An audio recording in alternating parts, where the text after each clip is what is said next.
Students हम discuss करेंगे important news के बारे में। स्टूडेंट्स न्यूज़पेपर का जो डिस्कशन है उसको स्टार्ट करने से पहले प्रीलिम्स के पर्सपेक्टिव से एक क्वेश्चन है उसको हम यहाँ पे प्रैक्टिस करेंगे और प्रीलिम्स के रिगार्डिंग में कुछ फैक्ट्स हैं जिनको कि हम यहाँ पे डिस्कस करेंगे। स्टूडेंट्स क्वेश्चन आपसे पूछा गया है गीता प्रेस गोरखपुर के रिगार्डिंग में। रिसेंटली इस इंस्टीट्यूशन के जो 100 ईयर्स हैं वो कंप्लीट हुए थे, इस वजह से भी आपको ये न्यूज़ के अंदर देखने के लिए मिलेगा गीता प्रेस गोरखपुर। तो स्टूडेंट जो गीता प्रेस गोरखपुर का जो इस्टेब्लिशमेंट है मदन मोहन मालवीय के द्वारा किया गया था फ्रीडम स्ट्रगल के दौरान में। आप देखिए कि जो मदन मोहन मालवीय हैं जिनको कि हम महामना के रूप से जानते हैं, उनके द्वारा काफ़ी सारे जो इंस्टीट्यूशन है उसका इस्टेब्लिशमेंट किया गया, जैसे कि हिंदू महासभा है 1905 के समय में। हमारा जो बनारस हिंदू यूनिवर्सिटी है उसका जो इस्टेब्लिशमेंट है वो आपको देखने के लिए मिलेगा। बट आप देखिए कि मदन मोहन मालवीय के द्वारा जो गीता प्रेस गोरखपुर है उसका इस्टेब्लिशमेंट नहीं किया गया। गीता प्रेस गोरखपुर 1923 के समय में एक मारवाड़ी जो बिजनेसमैन कम्युनिटी से बिलोंग करने वाले पर्सन है जयदयाल गोविंदका साहब के द्वारा इसको इस्टेब्लिश किया गया था 1923 के समय में।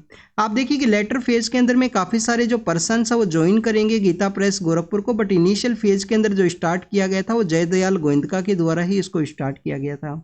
स्टूडेंट्स क्या वर्नाकुलर प्रेस एक्ट से अपने आप को एग्जाम्प्ट करने के रिगार्डिंग में गीता प्रेस गोरखपुर के द्वारा इंग्लिश के अंदर में अपने आप को कन्वर्ट किया गया था। तो आप देखिए कि वर्नाकुलर प्रेस एक्ट का आपको जो टाइमिंग है वो ज़रूर से पता होना चाहिए। स्टूडेंट्स 1878 के समय में जब लिटन नाम के जो पर्सन है 1878 के समय में जो लिटन नाम के जो पर्सन है वो बेसिकली उस समय वॉइस रॉय हुआ करते थे, उनके द्वारा जो वर्नाकुलर प्रेस एक्ट है जो लोकल लैंग्वेज के अंदर जो न्यूज़पेपर्स लिखे जाते थे उनके ऊपर रेस्ट्रिक्शन लगाने के रिगार्डिंग में ये एक्ट है वो लाया गया था। और उस समय में आप देखिए कि यहाँ पे जो वर्नाकुलर प्रेस एक्ट का जो समय है उस दौरान में गीता प्रेस गोरखपुर का इस्टेब्लिशमेंट ही आपको नहीं देखने के लिए मिलता है। इसके अलावा स्टूडेंट्स जब रिपन जब पावर के अंदर में आते हैं, लिटन के बाद में जब रिपन पावर के अंदर में आते हैं तो उनके द्वारा वर्नाकुलर प्रेस एक्ट को रिपील भी किया गया था। तो ये भी आपको इन्फॉर्मेशन होना चाहिए कि उस एक्ट का जो रिपील है वो भी कर दिया गया था। तो आप देखिए जब गीता प्रेस गोरखपुर को इस्टेब्लिश किया गया था उस समय में आपको वर्नाकुलर प्रेस एक्ट है वो नहीं देखने के लिए मिलेगा। कौन सा मैगजीन है, कौन सा यहाँ पे इंस्टीट्यूशन है जिसके द्वारा बेसिकली अपने आप को ओवरनाइट इंग्लिश के अंदर कन्वर्ट किया गया था, जिससे कि जो लोकल लैंग्वेज के रिगार्डिंग का जो प्रेस एक्ट है वो उनके ऊपर अप्लाई ना हो, वर्नाकुलर प्रेस एक्ट उनके ऊपर अप्लाई ना हो। अमृत बाजार पत्रिका नाम का एक आपको मैगजीन है वो देखने के लिए मिलता है। अमृत बाजार पत्रिका नाम का एक मैगजीन है, उनके द्वारा अपने आप को बेसिकली इस तरीके से कन्वर्ट कर दिया गया था इंग्लिश के अंदर में। मोतीलाल घोष एंड शिशिर कुमार घोष नाम के जो ब्रोदर्स हैं उनके द्वारा इसको चलाया जाता था। मोतीलाल घोष हैं, शिशिर कुमार घोष हैं, उनके द्वारा जो अमृत बाजार पत्रिका है वो आपको देखने के लिए मिलेगा, जिनके द्वारा बेसिकली इस तरीके से अपना जो कन्वर्ट है वो किया गया था हिंदी से इंग्लिश के अंदर में, जिससे कि उनके ऊपर अप्लाई ना हो वर्नाकुलर प्रेस एक्ट। स्टूडेंट्स आपको यहाँ पे इंफॉर्मेशन होना चाहिए कि वर्नाकुलर प्रेस एक्ट के थ्रू में कौन से ऐसे जर्नलिस्ट हैं जिनको फर्स्ट टाइम में जो कन्विक्ट है वो किया गया था किसी सजा के रिगार्डिंग में, ये आपको पता होना चाहिए। कमेंट सेक्शन के अंदर बताना, अगर आपको नहीं पता है तो गूगल करना, बुक से रीड करना। नेक्स्ट आप देखिए कि थर्ड स्टेटमेंट बोला गया है कि जो गांधी पीस प्राइज है वो रिसेंटली इनको दिया गया है गीता प्रेस गोरखपुर को।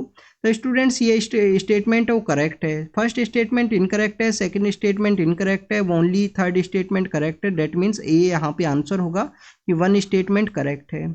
स्टूडेंट्स गांधी पीस प्राइज जो पीएम सर का एक लीडरशिप के अंदर एक ज्यूरी देखने के लिए मिलता है, उनके द्वारा इसको डिसाइड किया जाता है। तो आप देखिए कि गीता प्रेस गोरखपुर के जो 100 ईयर्स हैं वो कंप्लीट हुए थे, उन्हीं की बेसिस पे उनको ये जो गांधी पीस प्राइज है वो दिया गया था। तो आपको ये बेसिक इन्फॉर्मेशन है वो ज़रूर से पता होना चाहिए था। मदन मोहन मालवीय साहब के बारे में हम डिस्कस करेंगे। स्टूडेंट्स हमारी गवर्नमेंट के द्वारा रिसेंटली आप देखिए कि जब 2015 के समय में 14-15 के समय में इनको भारत रत्न अवार्ड है वो भी दिया गया था। हमारे जो former prime minister Atal Bihari Vajpayee, उन्हीं के साथ में इनको जो भारत रत्न है वो देखने के लिए मिलेगा। अगर हम बात करें स्टूडेंट्स मदन मोहन मालवीय साहब के बारे में, तो आप देखिए कि इनके द्वारा हमारा फ्रीडम स्ट्रगल के अंदर में काफ़ी सारा जो इम्पोर्टेंट रोल है वो देखने के लिए मिलता है। महामना के रूप से हम इनको जानते हैं, इसको यहाँ पे इरेज करते हैं। स्टूडेंट्स आप देखिए कि मदन मोहन मालवीय साहब हैं, इनको हम किन के नाम से जानते हैं? महामना। महामना के अलावा हमारे जो फॉर्मर प्रेसिडेंट हुआ करते थे जिनकी मेमोरी के अंदर हम टीचर्स डे को सेलिब्रेट करते हैं, तो आप देखिए कि हमारे जो सर्वपल्ली राधाकृष्णन नाम के जो फॉर्मर प्रेसिडेंट है उनके द्वारा इनको करम योगी का जो टाइटल है वो भी दिया गया था। तो करम योगी के नाम से भी इनको जानते हैं। इनके द्वारा आप देखिए कि जो कांग्रेस सेशन है उसको भी 4 टाइम्स हेड किया गया है। 4 टाइम्स कांग्रेस सेशन इनके थ्रू हेड आपको देखने के लिए मिलता है। 1909 के समय इनके द्वारा हेड किया गया, 1918 के समय इनके द्वारा हेड किया गया, 1932 के समय इनके द्वारा हेड किया गया, और आप देखिए 1933 के समय भी इनका जो नेम है वो बेसिकली प्रेसिडेंट के थ्रू आपको देखने के लिए मिलेगा कांग्रेस सेशन की रिगार्डिंग में। बट उसी समय में इनको अरेस्ट कर लिया जाता है पुलिस के द्वारा, और आप देखिए उस समय में आपको जो सेन गुप्ता नाम के जो पर्सन है उनको प्रेसिडेंट के रूप से अपॉइंट किया गया 1933 का जो कांग्रेस सेशन है उसी के अंदर में। मदन मोहन मालवीय के द्वारा काफ़ी सारे जो मैगजीन्स हैं वो चलाई गई थी, जिसके अंदर आपको अभुद्या नाम का जो मैगजीन है, अभुद्या नाम का जो मैगजीन है वो देखने के लिए मिलेगा।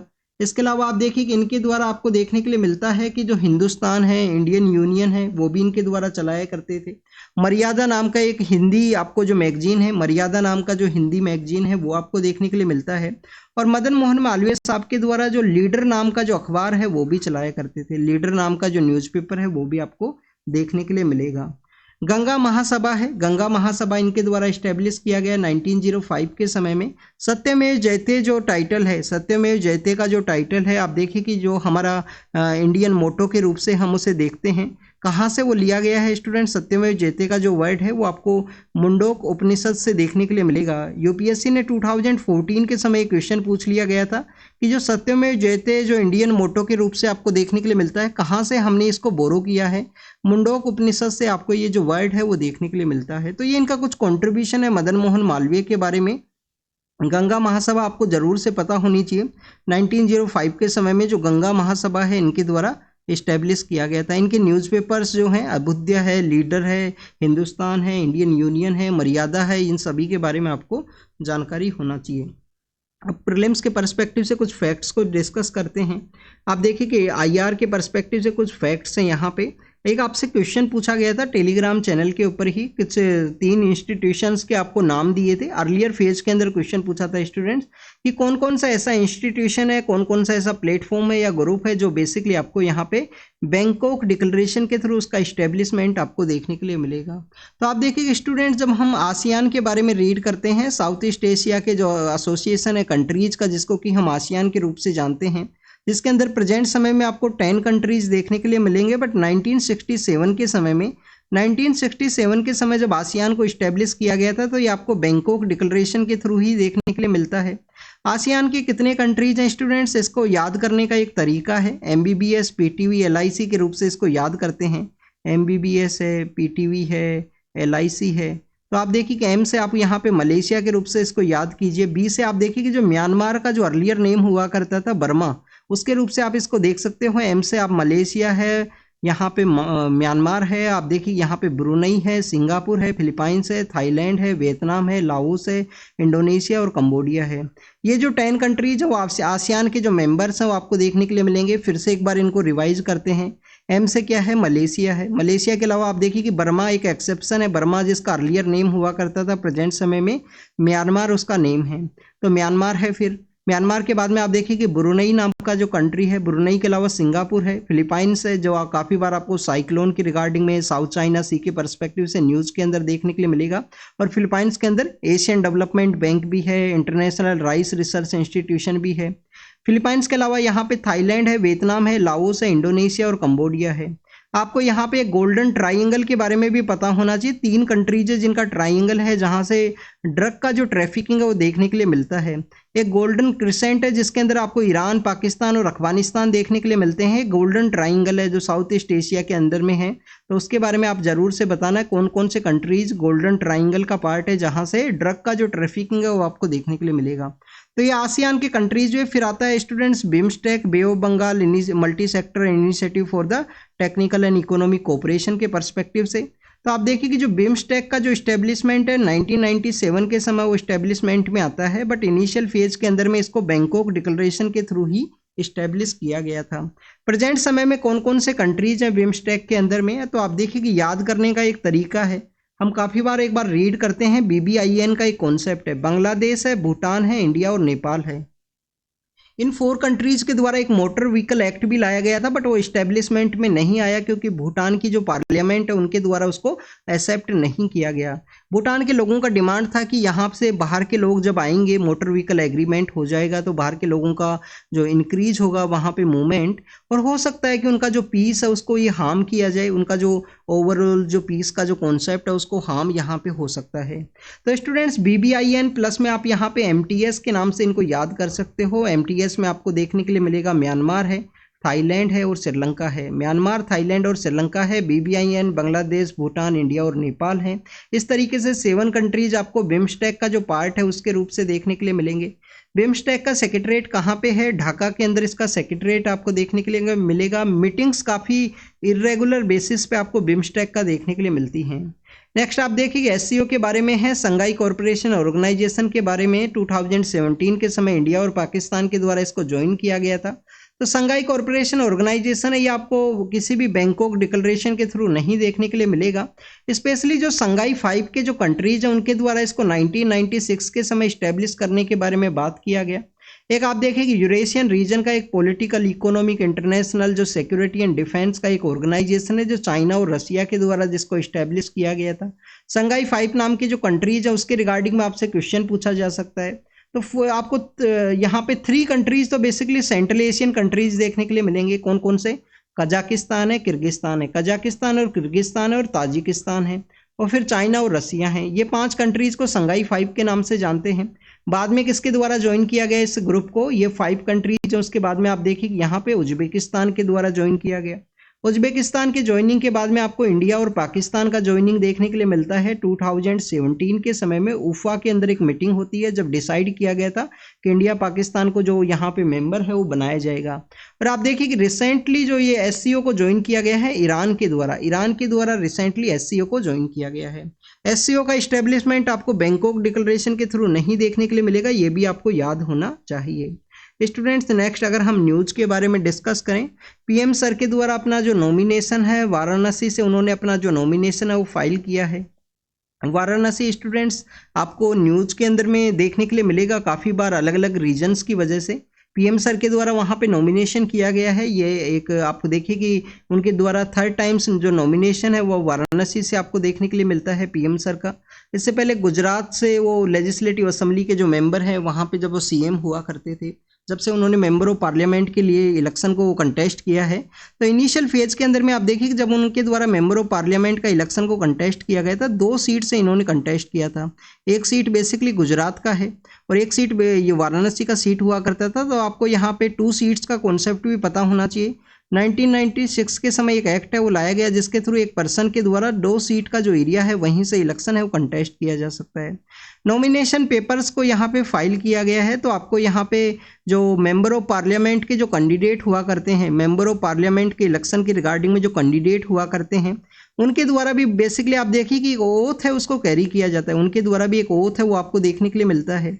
इस ओथ का जो प्रोसेस है उसको किस शेड्यूल के अंदर डिफाइन किया गया है? क्या शेड्यूल नंबर 3 के अंदर में डिफाइन किया गया है?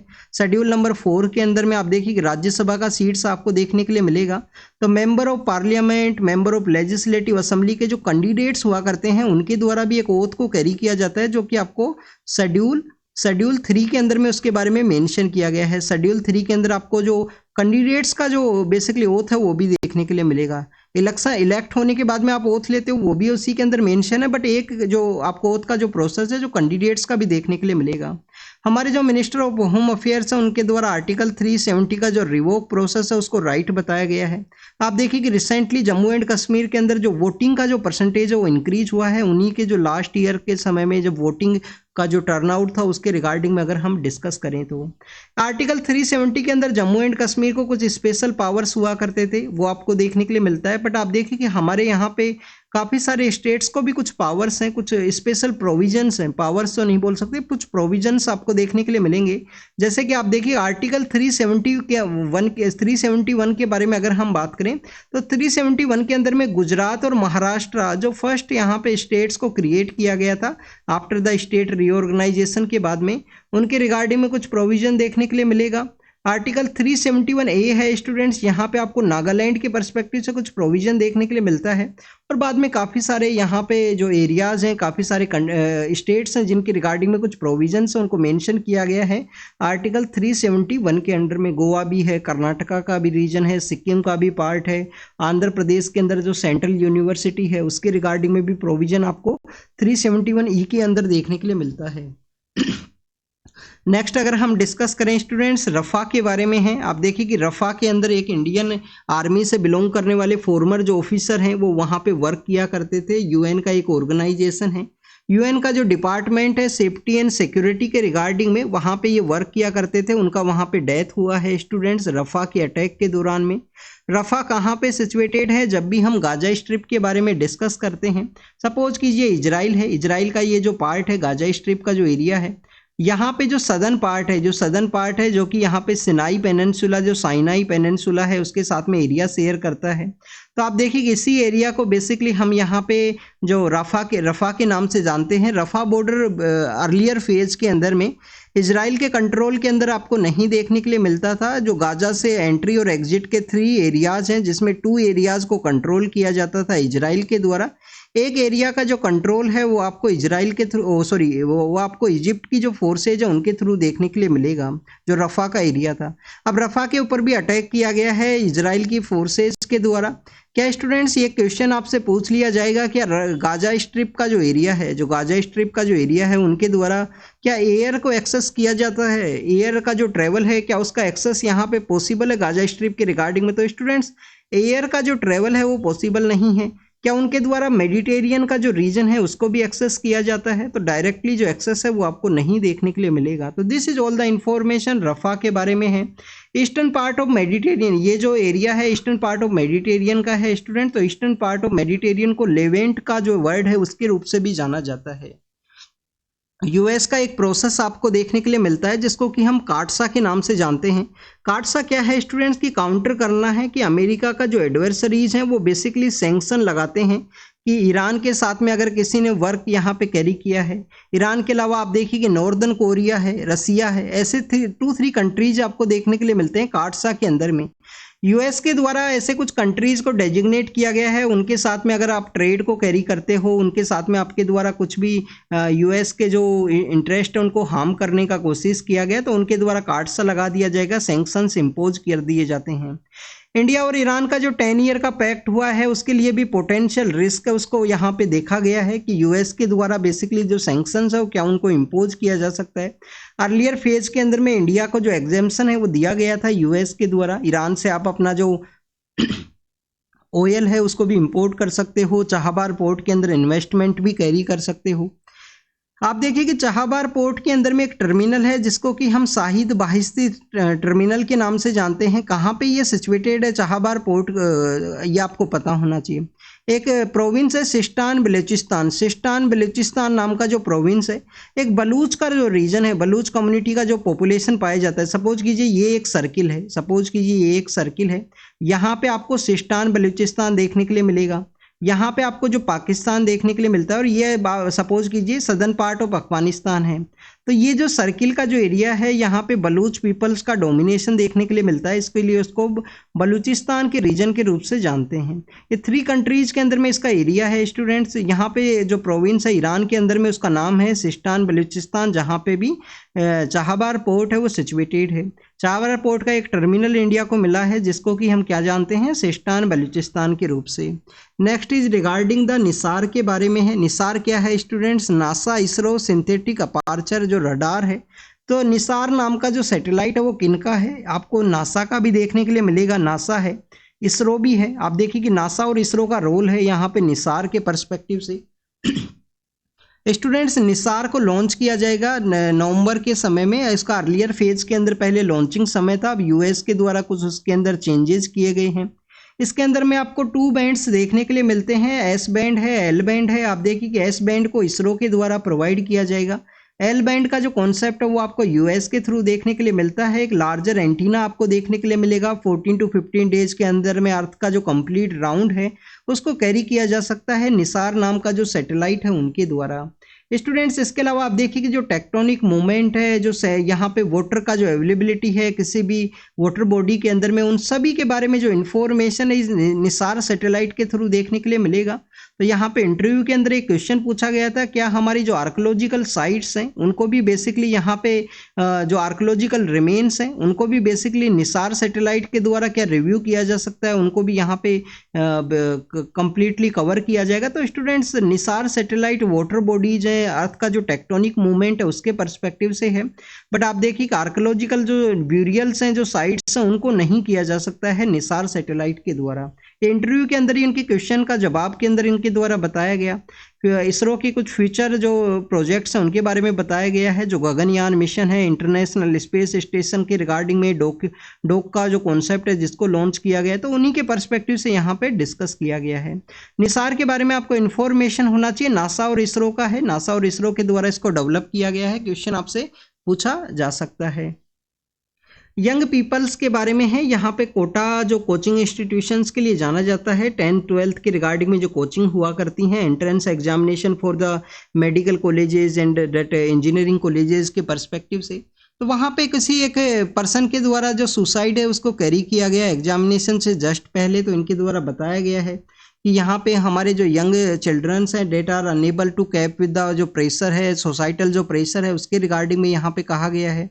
कोचिंग इंस्टीट्यूशंस काफ़ी ज़्यादा रिग्रेस हैं, उनके बारे में इनके द्वारा कहा गया कि 10 आवर्स या 15 आवर्स का जो समय है वो अपना रीडिंग के अंदर यहाँ पे इन्वेस्ट किया जाता है पर्सनस के द्वारा, एस्पिरेंट्स के द्वारा। और आप देखिए कि उनके द्वारा इतना समय उसके अंदर इन्वेस्ट किया जाएगा, जो उनका जो सोशल एबिलिटीज़ हैं, जो how to talk with person, society के अंदर किस तरीके से सर्वाइव करना है, बेसिक जो बिहेवियर थिंग्स हैं वो उनका डेवलप नहीं होती हैं, ऐसा राइटर के द्वारा कहा गया है। उनका ये जो बिहेवियर थिंग्स है उनके रिगार्डिंग में जो डेवलपमेंट है वो नहीं देखने के लिए मिलेगा। कोचिंग इंस्टीट्यूशन का जो कॉन्सेप्ट है उसको रिग्रेस बताया गया है इनके द्वारा। आप देखिए कि यहाँ पे इनके द्वारा फिर से डिस्कस किया गया है हमारे यहाँ पे यूनिवर्सिटीज़ के अंदर एंट्री के रिगार्डिंग में। जैसे सपोज कीजिए दिल्ली यूनिवर्सिटी है या डिफरेंट जो यूनिवर्सिटीज़ है, वहाँ पे एंट्री के पर्सपेक्टिव से आपको बोर्ड के जो मार्क्स हैं वो देखने के लिए मिलते थे, वो एक बेस आपको देखने के लिए मिलता था। बट स्टूडेंट्स फिर यहाँ पे एक CUT का जो कॉन्सेप्ट है, CUT का जो कॉन्सेप्ट है वो लाया गया किसके द्वारा, NTA के द्वारा। हमारा जो NCERT है, CBSE है, सेंट्रल बोर्ड ऑफ एजुकेशन है, उनके द्वारा बेसिकली एक NTA नेशनल टेस्टिंग एजेंसी के द्वारा CUT का जो कॉन्सेप्ट है वो लाया गया कि टेस्ट आपको दिया जाएगा, टेस्ट के बाद में आप यहाँ पे बेटर परफॉर्म करोगे। काफ़ी सारे टीचर्स के द्वारा भी बताया गया कि जो टेस्टिंग का जो कॉन्सेप्ट है जिसके थ्रू जो बच्चे आ रहे हैं यूनिवर्सिटीज़ के अंदर में, उनके बेसिक्स इतना स्ट्रॉन्ग नहीं है, फाउंडेशनल जो स्ट्रॉन्ग नहीं बताया गया है काफ़ी सारे टीचर्स के द्वारा रिव्यू के अंदर में। इसके अलावा स्टूडेंट्स इन्होंने बताया कि जो NTA के द्वारा या जो CUT का जो कॉन्सेप्ट स्टार्ट किया गया था हमारे यहाँ पे यूनिवर्सिटीज़ के एंट्रिंग के रिगार्डिंग में, तो आप देखिए कि यहाँ पे CUT के रिगार्डिंग में भी आपको कोचिंग इंस्टीट्यूशन है वो देखने के लिए मिलने लगी हैं। CUT के रिगार्डिंग में भी जो कोचिंग इंस्टीट्यूशन है वो यहाँ पे डेवलप हुआ है।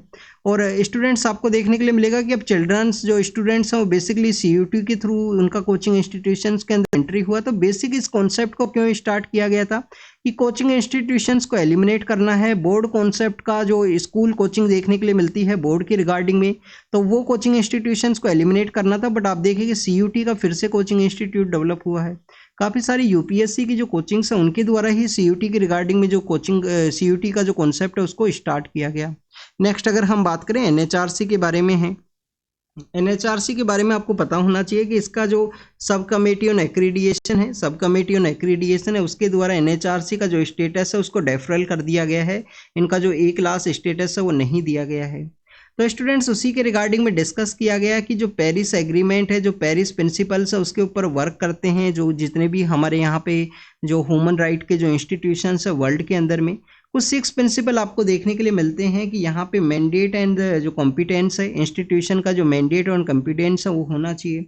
Autonomy for the government, autonomy from the government, government से कितना ऑटोनॉमी उनको मिला हुआ है, कितने वो ऑटोनोमस इंस्टीट्यूशन है, ह्यूमन राइट की कितनी आवाज़ उनके द्वारा रेज की जा सकती है। इंडिपेंडेंस आपको देखने के लिए मिलेगा कि इंडिपेंडेंस वहाँ पे गारंटी किया गया है उस इंस्टीट्यूशन को। प्लूरलिज्म का कितना कॉन्सेप्ट है, जो पर्सन्स वहाँ पे हैं उस बोर्ड के अंदर में उनका जो मेंबरशिप कितना है, क्या सभी सेक्शन ऑफ सोसाइटी के मेंबर्स को ऐड किया गया है, क्या रिसोर्सेज एडिक्वेट हैं, और इसके अलावा आपको देखने के लिए मिलेगा पावर, इन्वेस्टिगेशन का जो पावर है वो कैसा है। जैसे कि आप देखिए कि एनएचआरसी को हमारे एक फॉर्मर एचएल दत्तू साहब हुआ करते थे, जो एनएचआरसी जब हेड किया करते थे, तो उनके द्वारा कहा गया था इसको टूथलेस टाइगर। कि इन्वेस्टिगेट तो ये कर सकते हैं, 1 ईयर का इनके पास समय भी है, 1 ईयर तक का जो कोई भी ओल्ड जो इंसिडेंट हुआ है उसको इन्वेस्टिगेट कर सकते हैं। बट आप देखिए कि इनका जो कन्विक्शन है वो नहीं, इनके पास पावर है, कन्विक्शन का पावर नहीं है एनएचआरसी के पास में। तो इस स्टूडेंट्स इन्हीं कुछ पॉइंट्स के रिगार्डिंग में वर्ल्ड का जो डिफरेंट ह्यूमन राइट एक्टिविस्ट है उनके द्वारा लॉबी किया गया, एनएचआरसी का जो स्टेटस है उसको डेफरल कर दिया गया है। तो उसी के रिगार्डिंग में यहाँ पे डिस्कस किया गया है कि अभी रिसेंटली एनएचआरसी के द्वारा हमारे जो 75 ईयर्स कंप्लीट होने के ऊपर में कुछ मैगजीन्स है उनको रिलीज किया गया था। हमारा जो एंशियंट लिटरेचर है उससे जस्टिस का जो कॉन्सेप्ट है उसको बताया गया। मनुस्मृति के बारे में भी एक जो रेफरेंस है वो आपको देखने के लिए मिलता है। बट आप देखिए कि डॉक्टर बी.आर. अम्बेडकर साहब के द्वारा जो मनुस्मृति है उसको जला दिया गया था। मनुस्मृति को बेसिकली वो कास्ट वाइज जो सेक्शंस में डिवाइड क्रिएट करता है, और भी काफ़ी सारे प्रोविजंस आपको देखने के लिए मिलते हैं उसके, जिसके रिगार्डिंग में कंट्रोवर्सी क्रिएट होता है। तो इसी के पर्सपेक्टिव से एनएचआरसी के बारे में डिफाइन किया गया कि इनको कम्प्लीटली अपना एक जो ह्यूमन राइट का जो वायलेशन है उसको सिक्योर करना चाहिए। जो बेसिक प्रिंसिपल्स हैं पेरिस प्रिंसिपल के रिगार्डिंग में, उनको भी यहाँ पे उनको बेसिकली उनको एग्जिस्टेंस में लाने का ज़रूरत है, उनको प्रॉपर वे में एग्जीक्यूट किया जा सके। जो भी यहाँ पे ह्यूमन राइट का वायलेशन देखने के लिए मिला है उसको भी इनके द्वारा सुनवाई किया जाए, कंसिडर किया जाए। नेक्स्ट अगर हम डिस्कस करें हेल्थ स्पेंडिंग के बारे में है। आप देखिए कि इंडिया का जो हेल्थ स्पेंडिंग है काफ़ी सारे हेल्थ एक्टिविस्ट के द्वारा बताया गया कि इंडिया का जो प्रेजेंट हेल्थ का जो एक्सपेंडिचर है 2% ऑफ जीडीपी आपको देखने के लिए मिलेगा।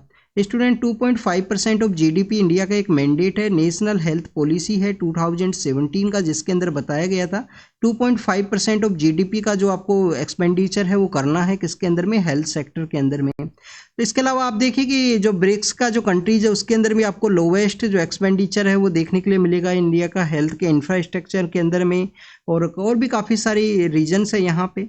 अब यहाँ पे जो हेल्थ का जो इंफ्रास्ट्रक्चर राइज हुआ है उसके बारे में कहा गया है कि जो पब्लिक हेल्थ के अंदर इंफ्रास्ट्रक्चर या जो स्पेंडिंग्स जो राइज हुआ है वो स्टेट गवर्नमेंट्स का रोल यहाँ पे देखने के लिए मिला है। कंप्लीटली सेंटर का जो रोल है वो आप नहीं कह सकते हो।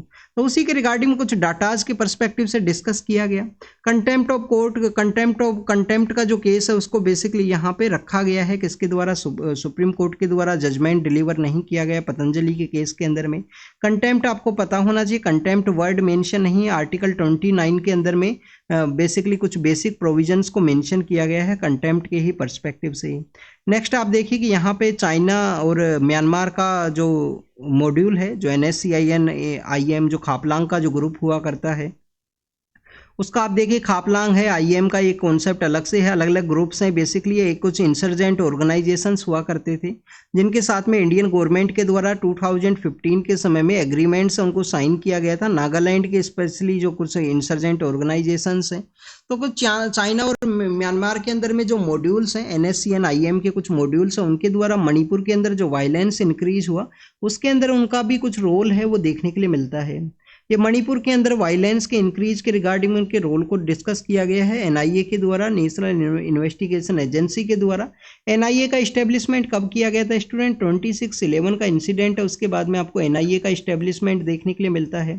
2019 के समय में आप देखिए कि इसकी पावर्स हैं उसको अमेंड भी किया गया। तो ये NIA के बारे में था। NSCN-IM नाम के कुछ ग्रुप्स हैं। रिसेंटली आप देखिए कि हमारे यहाँ पे ओपन बॉर्डर का कॉन्सेप्ट हुआ करता था, फ्री मूवमेंट रिजाइम का कॉन्सेप्ट, जिससे कि जो एथनिक ग्रुप्स हैं आप देखिए कि वहाँ पे कम्प्लीटली ओपन बॉर्डर आपको देखने के लिए मिलता है। फेंसिंग जो नहीं है, स्मार्ट बॉर्डर का कॉन्सेप्ट नहीं है, तो कोई पर्सन वहाँ पे कुछ एरिया डिसाइड है, कुछ समय डिसाइड है, उसके लिए वो माइग्रेट कर सकते हैं। सपोज कीजिए यहाँ से रहा करते हैं कुछ पर्सन यहाँ पे हैं, उनका कोई ना कोई ब्लड रिलेशन है मैरिज की वजह से या किसी और रीजन की वजह से, तो वो उनके फंक्शंस के लिए जाया करते हैं एक एरिया से दूसरे एरिया के लिए। तो इसी तरीके से उस समय का जो मूवमेंट है वो आपको देखने के लिए मिलता है। इसी को अभी बॉर्डर का जो फेंसिंग है, फ्री मूवमेंट रिजाइम है, उसको रोकने का बात डिस्कस किया गया था मिनिस्ट्री ऑफ होम अफेयर्स के द्वारा। फ्री मूवमेंट रिजाइम का जो कॉन्सेप्ट है उसको एंड करने के बारे में भी डिस्कस किया गया है। फॉरेस्ट फायर के रिगार्डिंग में जो पाइन का जो नीडल पावर प्रोजेक्ट है उसके रिगार्डिंग में यहाँ पे डिस्कस किया गया है उत्तराखंड के पर्सपेक्टिव से। एग्जाम के पर्पज से कुछ इंपॉर्टेंट नहीं है। पाइन जो नीडल्स हैं उनको बेसिकली कहा गया है कि फॉरेस्ट फायर का जो इंसिडेंट है उसको रोकने के अंदर में ये जो प्रोजेक्ट है वो हेल्प कर सकता है, तो उसका यहाँ पे कुछ बेसिक्स डिस्कस है। नेक्स्ट आप देखिए कि उत्तराखंड के अंदर में भीमताल का जो एरिया है, नैनीताल का जो एरिया है, वहाँ पे फॉरेस्ट फायर का जो इंसिडेंट है वो देखने के लिए मिला था।